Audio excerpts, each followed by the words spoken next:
திண்டுக்கல் அருகே மர்மமான முறையில் கிடந்த அட்டை பெட்டியை திறந்து பார்க்கும்போது அதிர்ச்சி காத்திருந்தது. அது என்னவாக இருக்கும்?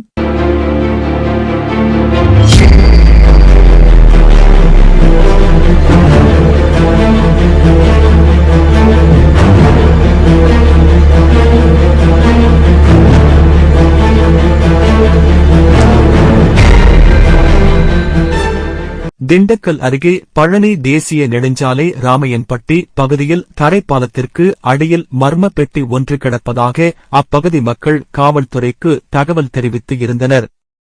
இந்நிலையில் அங்கு வந்த தாலுகா போலீசார் பெட்டியை ஆய்வு செய்ததில் அடையாளம் தெரியாத ஆண் பிணம் கொலை செய்து பெட்டிக்குள் வைத்து வீசப்பட்டுள்ளது தெரியவந்தது. இதனைத் தொடர்ந்து உடலை கைப்பற்றி திண்டுக்கல் அரசு மருத்துவக் கல்லூரி மருத்துவமனைக்கு அனுப்பி வைக்கப்பட்டு வழக்கு பதிவு செய்து கொலையானவர் யார், கொலை செய்தது யார், எங்கு கொலை செய்து திண்டுக்கல்லில் வீசப்பட்டு சென்றுள்ளனர் என்ற பல கோணத்தில் தாலுகா போலீசார் குற்றவாளிகளை தேடி வருகின்றனர்.